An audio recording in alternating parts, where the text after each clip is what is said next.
Solar marketing is entering a different phase. Customer acquisition is more expensive, attention harder to earn, and the strategies that worked even a few years ago are becoming less reliable. In this episode, we are breaking down what solar marketing will look like in 2026, why certain approaches are breaking down, and how solar companies should rethink brand, go-to-market strategy, and digital investment moving forward. I'm Stuart Derman, founder of RELLO, and I'm joined by Creighton, our Vice President of Strategy and Growth. Together, we work with solar companies on marketing strategy and execution in increasingly competitive, trust-driven markets. This is not about tactics or channel hacks. It's about positioning and long-term marketing decisions. Let's get into it.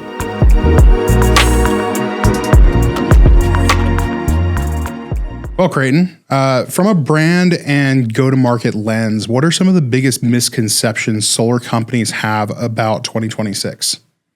Yeah, it seems like right now the big fear is what's going to happen in the market with the incentives going away, and we're seeing pretty quickly that the large players in the industry that were 100% focused on getting as much as they can out of that tax incentive are disappearing really quickly here. So strategies are going to change a little bit. Those big players won't be scooping up the market share of customers, so there'll be more opportunity for the small and medium-sized solar contractors to play in the residential and commercial spaces. So what we're going to start to see here is a change in tactics and making sure that companies are more brand focused, where a lot of the solar contractors out there, phenomenal at operations, but they haven't really had to focus on brand and marketing and sales and positioning quite as much.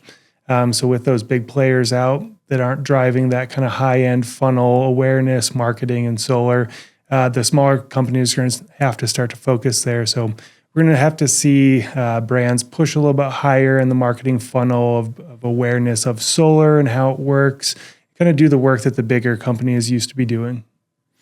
And what are some of the major reasons why you feel like that push more toward brand is going to be what these companies have to do? Because obviously it's a lot of these companies have been around for a long time, and they haven't really been forced to go down that path. What about the changing solar landscape with these incentives kind of dropping off is going to force them to compete more on a brand level? Yeah, we've seen a lot of lead generation companies around nationwide that were generating their own leads and selling them off to these contractors and bigger companies. That's still going to be in play moving into the future, but it's going to be a little bit more competitive. Companies aren't probably going to pay those high premiums for those lead generation tactics anymore. So the third-party lead companies are going to start to fade away a little bit here and there. We've seen a couple drop off already. So that's really going to make things change pretty quickly of where those leads are coming from, what generation tactics we're using, and making sure that you have a well-rounded marketing campaign pushing out there rather than just relying on one specific direction for leads. Do you have any, looking at all of the solar companies that we work with, where do you feel like a lot of them, like the ones who are doing this well, how do you see that implementation happening, and where do you see their focus? Yeah, so on our bigger clients, we're starting to see moving in multiple directions on different platforms for advertising and brand awareness, and how do we open up the market to bring in leads from different directions where we know the market's going to shift. We need to start exploring now of what works, what doesn't, where is the value currently. And then on the smaller end, the companies that have been focused on buying leads and not so much brand and marketing focused, we're seeing them have to pivot quickly to say, we need to protect our business. We know it's going to change in the future. If we don't have backup plans in place and something else changes another year from now, what are we going to do? So it's kind of a protection, explore, and invest in our marketing. No, that makes sense. We're going to see some changes in the market here. What market and digital signals make it clear that this is a reset, not a rebound? I think we've already seen some major shifts in the market in terms of how companies are reacting to these incentives going away. There are some companies that we see making major shifts in their sales and kind of product approach to how they sell solar. We see some companies deciding to almost exit the market entirely and go after other markets using the infrastructure that they've built. And then we also see some companies that are just burying their head in the sand, thinking, we've ridden the solar coaster before. This is just the next thing. We've seen a shakeup, a pretty big shakeup in how some of these bigger players are ultimately engaging with the market. And we've seen some already go out of business. And I think it's a function of how we see the funding landscape changing. If we think about some of these larger players that have already filed for bankruptcy, they are typically those who have a kind of house of cards type of setup, and they were built very strongly off of this incentives that existed in the market. But the challenge is there wasn't any room in their business model for adjustment. And if the funding that supported those companies has completely dried up, that is a signal that it's more than just people in the industry that don't see viability in that business model. The people who ultimately need to lend or invest in these businesses being unwilling to do so, that's a pretty clear signal to me that at least for the foreseeable future, there's a major change occurring here. The way that I see this playing out also with a lot of these businesses is there is a scramble to figure out how we stay viable, right? And if there are businesses that are completely exiting the market and deciding to go after a different market, solar's been very good to them, been very profitable.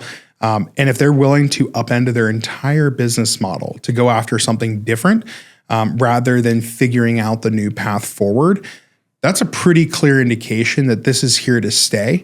Now, there's a lot of repercussions of that, both positive and negative, across the entire market. But I do see that as being something that you just can't ignore, right? Businesses are usually built off of major decisions being made fairly slowly, and it's pretty rare to see businesses completely exit their core market and just upend and go after something entirely different. We've seen that quite a bit. And that's a pretty clear signal that this is not something that is going to be a short transition for the industry. Yeah, it feels like those big players that were fully focused on, reaping the rewards of the tax incentive are the first ones to go. Do you feel like the solar industry is going to become more authentic for the companies that do stick around and that they're here for the right reasons? I do. I mean, if you look at this industry, I've been in this space now for upwards of 8 years. And it does feel like there was a huge rush of people that got into this space because they saw it as a gold mine. And any kind of gold rush opportunity industry that exists, you get the full range of players. You get people who are in it because they see value, they want to create value, and there's opportunity.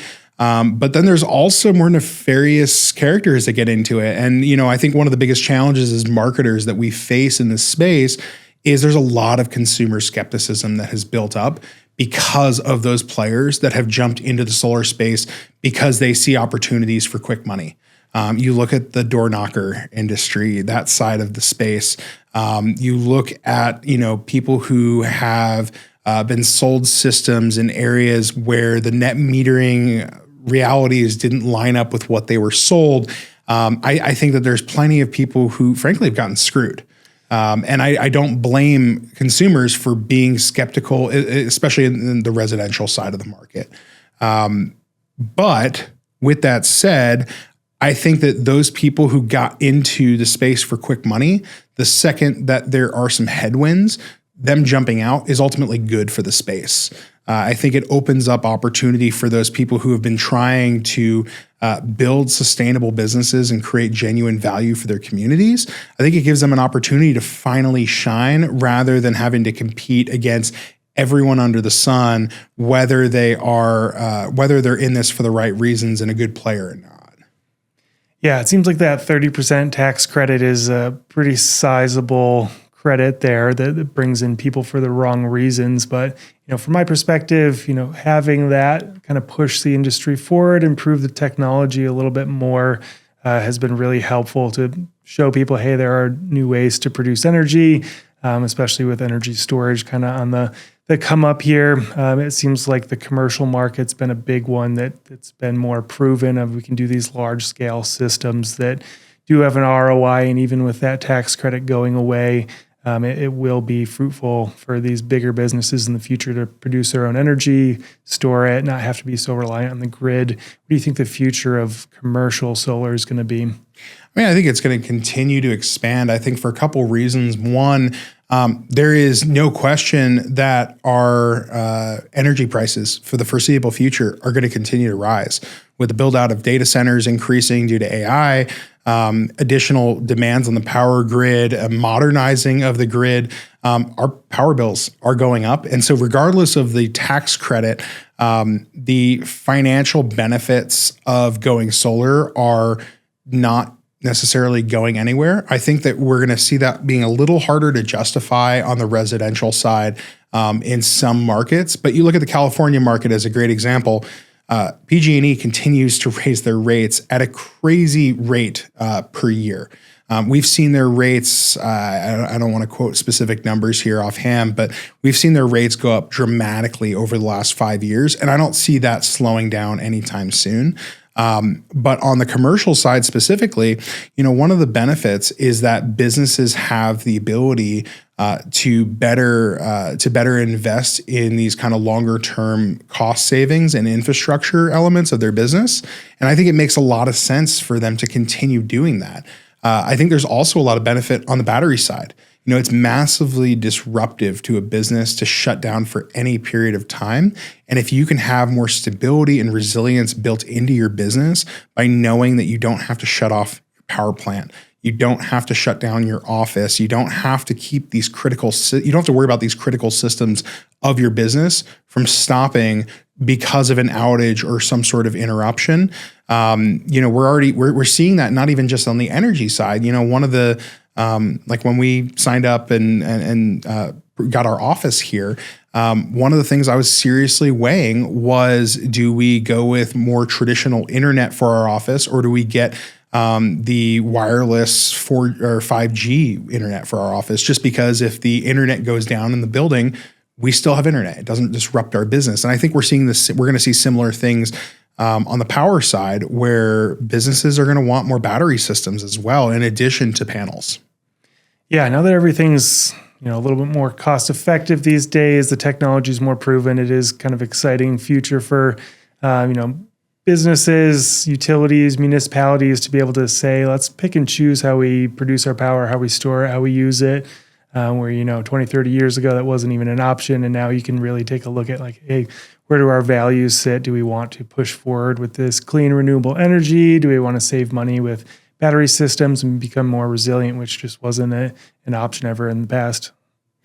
Yeah, no, it opens up a lot of options for businesses, and I think we're going to continue to see that commercial side of the market expand.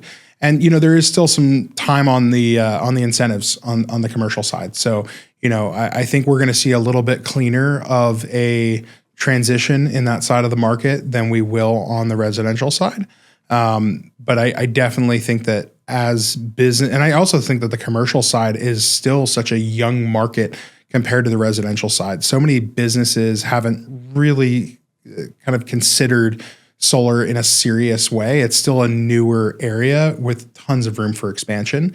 Now, I do think one area for solar installers, or specifically the people who are going to be watching this video, that's important for them to consider is a lot of residential installers are moving toward adding in commercial, but they don't really understand the commercial market. They don't understand how much more complexity there is, or how systems and processes need to differ. And the other piece of it is if you're a homeowner, you don't necessarily mind that someone has experience in commercial. Maybe it's not fully relevant, but I think it still adds to it. But a purely residential installer that is moving into the commercial market and doesn't really have the chops to back that up, I think it's going to be hard to compete. I do think that some of the bigger players are going to have an easier time justifying it because they've kind of sat in that gray area maybe they're not full on commercial. Maybe they've done a few jobs, but they have such a big presence that people are going to trust them. My hope is that a lot of these residential installers that are adding commercial are going to go in with an open mind that they have a lot to learn. Yeah. There's certainly a learning curve operationally and marketing, getting into that space. We see a lot moving in that direction. You do need more teams, better skills, and you do need to ramp things up quite a bit, educationally inside of your organization to be able to compete in that C&I space and moving up to the larger utility scale systems. I've seen it time and time again where companies are all excited they've picked off their biggest project ever, and then they move into that and they realize there's new headaches and hurdles that they haven't seen before, they haven't experienced. And without that experience, it's tough to navigate those situations. And that's just operationally. And then moving into the sales and marketing end of things, they don't realize it's a different ball game of getting that first big sale. It takes time. You've got, if you're just jumping into the sales portion, 6 months to 2 year cycles of getting those sales and pushing things through. And if you're not ready to make that commitment and investment into taking that time and putting the effort in to get that generation going, it's going to be a long, hard process of, thinking you can make things move fast, where it's a lot more difficult than that. What do you feel like some of the marketing specific hurdles? I know we're kind of talking broadly about the industry, but ultimately we're a marketing agency, right? And so our area of deepest expertise is around how to effectively market, how to position brands, and how to help them. Everything really ultimately ties back to driving more revenue. What do you feel like are some of the biggest hurdles that companies in this space are going to face from a marketing specific perspective over the next year? Yeah, what we see a lot is residential installers looking to make that jump into commercial and utility. They're used to that sales cycle of residential where it's pretty quick. What we see from customers right now is a lot of them are already half sold on solar, and they're looking for a trusted company to go with. So it's an easier sales cycle. It's an easier jump to get that right information. And even if your customer journey is a little bumpy along the way, the customer's done their research. They've talked to their friends. They've seen the ROI and things. So it's a lot easier to get them into the market and move faster. When you're looking at the larger scale businesses, it's going to be a longer trajectory. You really need to focus on how you show yourself in front of these companies time and time again. It's going to be, multi-touch points over years of effort to get these things moving. You have to think about the cycles internally of larger scale businesses, of how many approvals they need to go through to get an initiative like this moving. So all that time that they're internally moving forward, you need to be there as a company and helping them move forward from your end of having that salesperson who's knowledgeable and helping them answer questions, and then going through all those layers of internal approvals while still being top of mind to that company, and having that presence that's there for a year and a half. And if you're changing out sales tactics and swapping salespeople, the journey is going to be changing every few months or so, and that's something that really makes it hard for these companies to trust the solar contractors. If their journey is continuously changing, they need that stability there of, I know who to contact at the company. I know what this process looks like. I have somebody there every step of the way for, my 1.5 year sales cycle plus the longevity of the system for the company. Those things become really, really crucial for these businesses that are bigger and slow moving, that need that trust and security. So not to get too deep into tactics in this conversation, but just to probe a little bit deeper into that thought, recognizing the commercial side of the market requires a longer timeline and there's just more steps in the process. Talk to me a little bit about how you go about kind of nurturing and keeping those deals alive from a marketing standpoint, recognizing that there's a business development side of it as well going on. But how do you feel like you can best influence and affect the outcomes of those commercial deals? recognizing that they take longer and there's a lot changing in the market. Yeah. So it's really important to focus on customer journey through all of this. You have to realize there's multiple levels of approval inside of organizations. So you want to make sure that you're speaking to everybody who's a key decision maker inside of a business. So you're going to have your initial folks who you want to attract just as a solar business in general to say, hey, we exist, we're here, we do commercial solar. If you're interested, make sure you're looking at us. So you want that high level funnel visibility. And then as the company is internally working through their processes of going solar, you're going to have financial people looking at the business, your CEO, you're going to have environmental sustainability folks along the way. There's going to be all these people that have different focuses inside of the business who are going to be looking at solar in a different way. So you want to make sure that the finance guy is seeing the right information about ROI, and then you want the marketing and publicity people there making sure that they're able to promote the solar as part of their eco-friendly goals. And then ultimately you've got your final buy-in approval from a CEO or somebody high up that you want to make sure you're talking to all those aspects and they see the greater good of internally for the business and externally for their customers. What is that greater good? So you really have to focus on having all of those pieces of marketing put together. If you have any roadblocks in the middle there, you're going to get trapped in that journey, and somebody else who is answering the questions and giving the right information at the right time, they're the ones that are going to get that project. So you got to make sure you're focused on everyone that's in that whole decision-making process. So I want to move on to kind of a next question, which we've already kind of started diving into around customer journey. I think it's important to talk a little bit about how the buyer's journey in solar is changing, both from a residential and commercial standpoint. There are, with incentives going away and seeing so many the fly-by-night installers starting to go out of business or drop away. Over the last few years, we've seen a pretty big eroding of trust in the solar market generally from consumers, just because of all those bad actors in the space. How do you feel like customer journey is being impacted by that? And how do you feel like that will change as we start to see a little bit more of a thinning of the herd?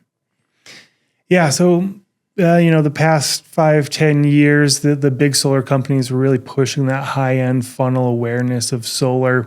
And with them dropping away here, that high-level marketing is going to start to slowly disappear. So we're going to see less folks joining the solar market in general. So it's going to be the job of the smaller, medium-sized businesses to start pick up on those tactics that did work for the big companies, whether that's education or, fun, interesting videos, customer testimonials, experimental marketing, all these pieces that the big solar companies were able to experiment and work with big budgets testing out.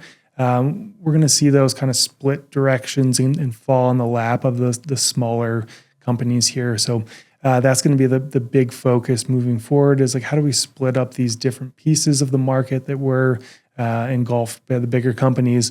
And that's where we're really going to find these smaller contractors finding their foot in getting into the market of, pick a direction, go after it, whether you're going to be the educational company or do you want a fun little gecko that talks about your solar product, whatever it is, find your niche in the market and go after it and make sure that that's where your foothold is.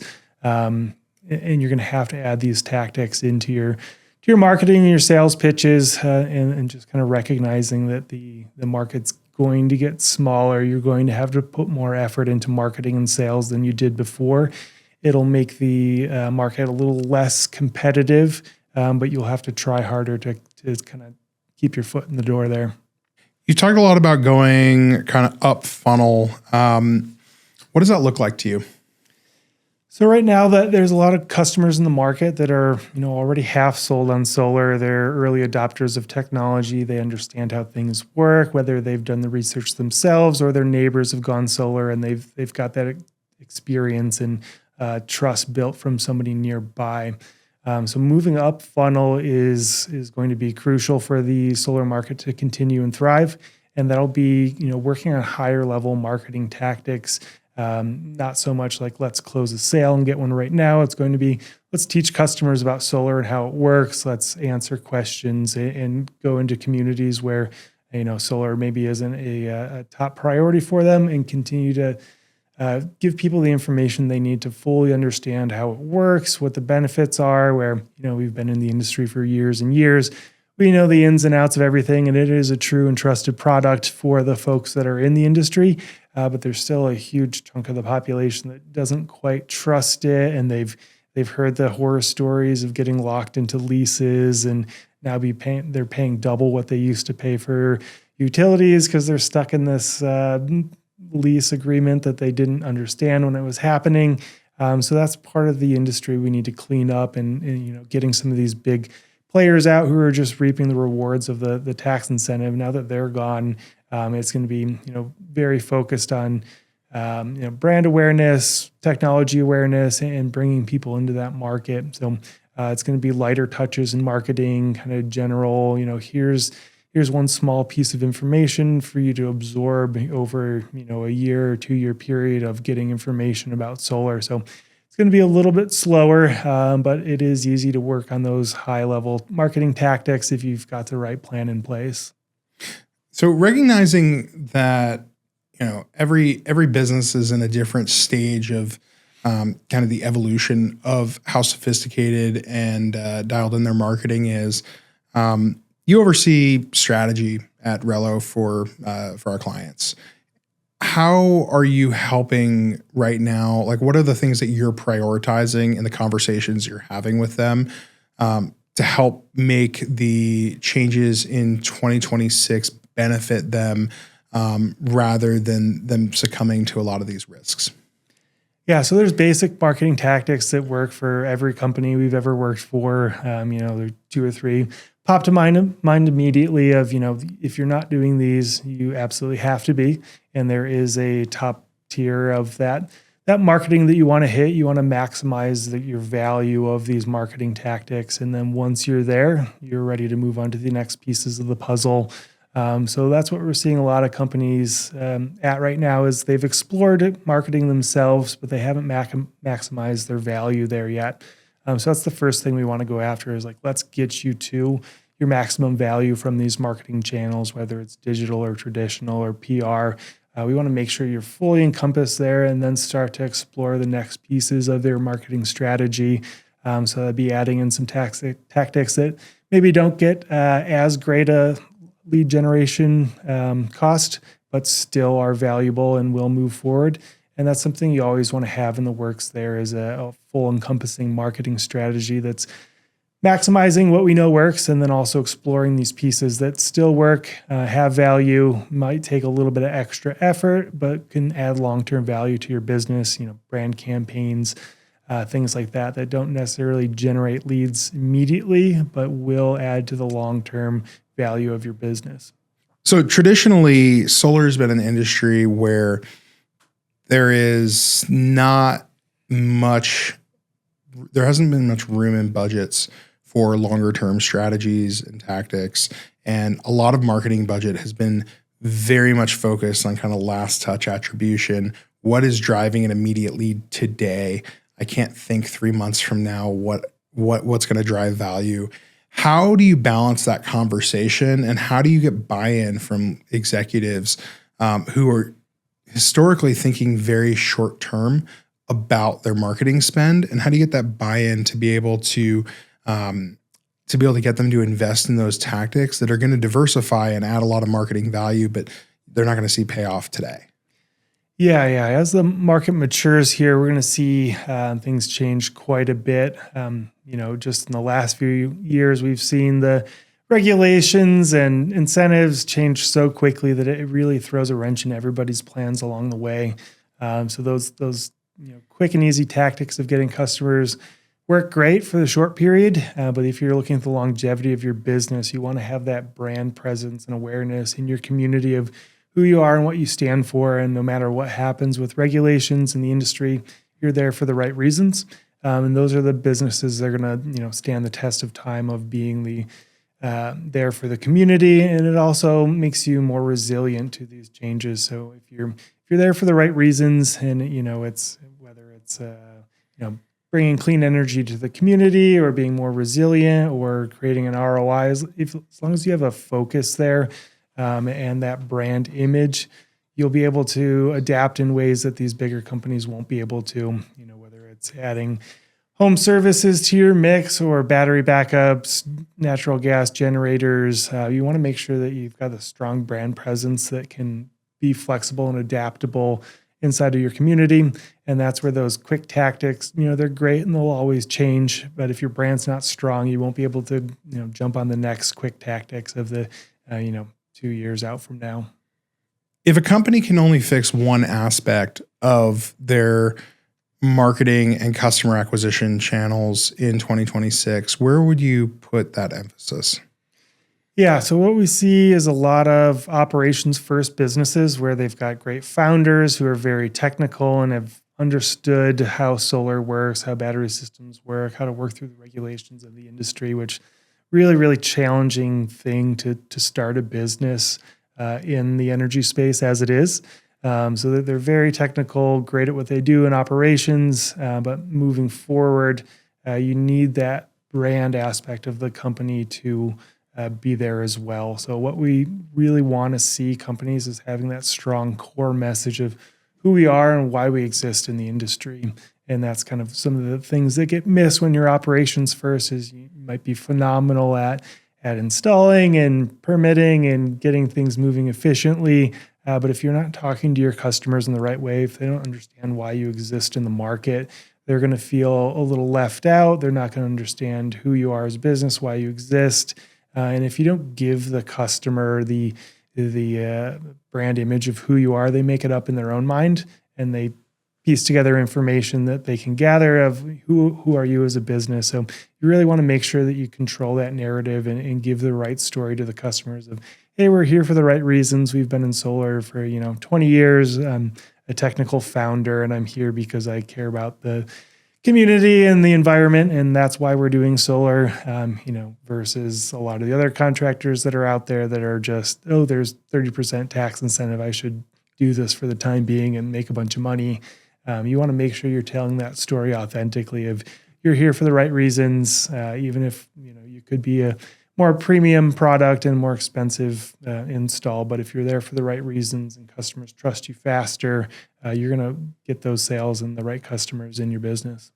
So when you think about companies that are not executing well on that, where does it show up, and how do you prove to a founder or senior leader in the company that they're suffering as a result of not executing that well?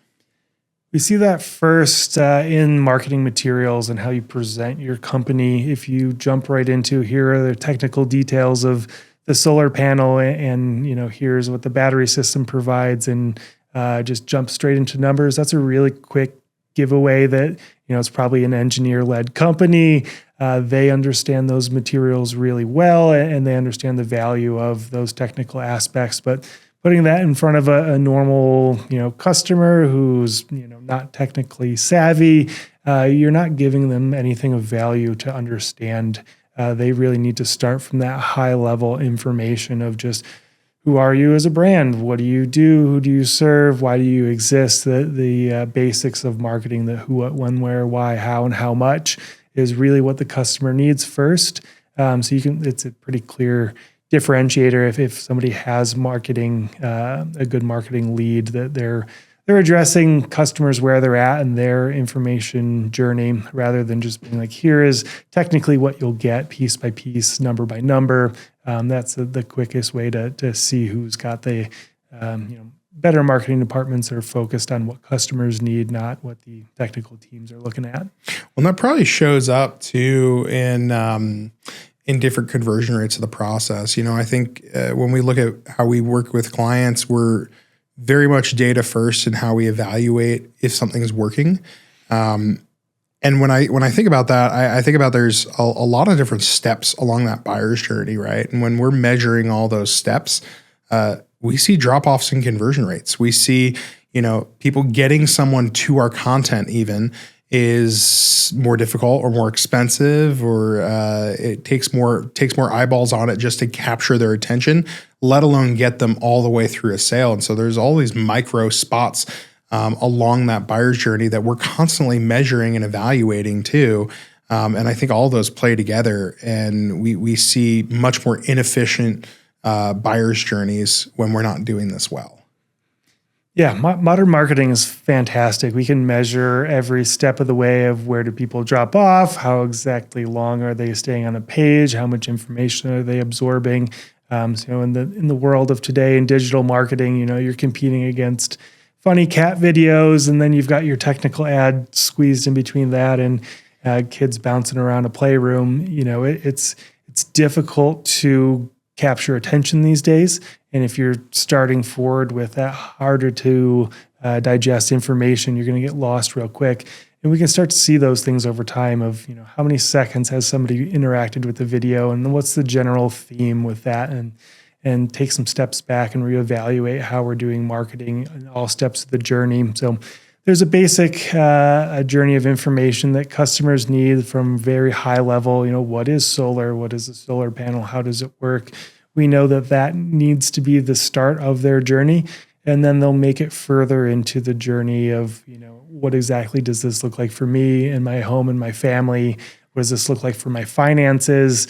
Once they absorb that information, they're ready for the next step of the journey of, how do you differentiate between different solar panels? Which one is worth more to me? Do I want to spend a little bit more for something that looks cool and is modern, or am I here to get the older style panels that I can throw on the back of my house and nobody will see them and I'll save a little bit of money? We need to market to all stages of that journey. That is where the solar companies are going to have to step up and make sure that they're marketing all across that board, not just the final stage of, oh, you're ready to go solar, here we are. It's interesting. You talking about this kind of brings me back to something we were discussing earlier, which is how a lot of the bigger brands in this space were the ones that were driving top of funnel awareness. And if we start to see those pull back, we're going to need to see more of that come from the mid-funnel company or the mid-sized companies in the space. How do you feel like we're going? How do you feel like these companies that don't necessarily have the biggest budgets in the space, what are some of the things that they can do to drive education into top of funnel at a more affordable rate?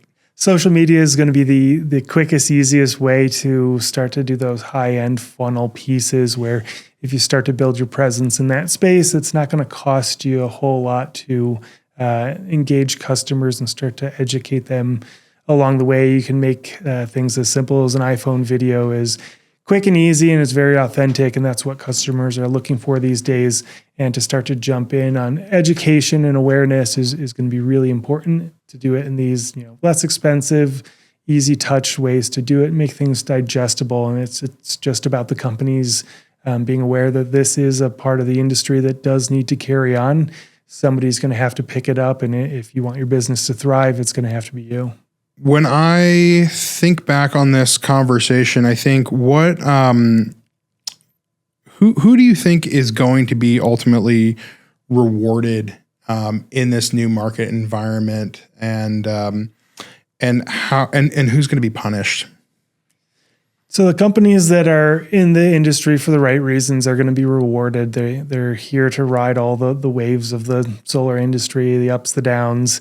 They've seen it all already, and they know how to adapt and adjust. And without those tax incentives there, it's going to make things a little bit more challenging, but it's not something the industry hasn't seen before. It's just going to be, how do we adapt and move forward from there? So they're going to thrive, stick to what they know, be that authentic business in the market. And that's going to be, relying on a little less on return on investment, and then starting to focus on the customers that are there for different reasons, whether that's, I want backup systems for my home, the grid is, unreliable near me, I need to be fully protected, to let's do something that's better for the environment and my children's future and the future of the planet. Starting to work through those different messages of what people are going to be buying for now and into the future once those financial incentives aren't quite as great as they used to be. And the companies that are going to start to struggle here are the ones whose sales and marketing is still focused around financials and making money. If they were their whole business is built around absorbing that 30% tax credit, they can get away with kind of sloppy operations and maybe not being the greatest overall company. Now that that's gone, operations can be really crucial, and making sure you're taking care of customers is going to be very crucial. And if that hasn't been your structure of your business, you need to change real quick. I know we only have a few more minutes left for this conversation, but before we kind of wrap up here, are there any other key points that you feel like we should reiterate, or any topics around this that we haven't discussed that are important to note? Yeah, I think it's going to be very important to kind of focus on, the future of marketing, what it looks like moving forward. A lot of folks have been just buying leads and operating their business in that direction. That's not going to be a very safe way to operate moving forward. So it is thinking about bigger picture of, what if the industry changes again? Are we ready for that? Do we have padding in all different directions of marketing and sales? And we've tested all the possibilities. We're going to see a lot of companies that need to really focus on being well-rounded in all parts of business, rather than just, we're good at operations and we buy leads. There needs to be that full business plan, full go-to-market strategy, and to make sure everyone's secure and safe moving into this kind of rocky future. Well, Creighton, thank you for taking a few minutes out of your extremely busy day to chat about this. We will have another episode soon talking about more topics in the solar space, and kind of diving deeper into what companies in this space need to know and learn about in order to thrive from a marketing and customer acquisition standpoint. Great. Well, thanks, Stuart. Pleasure to be here. Thanks.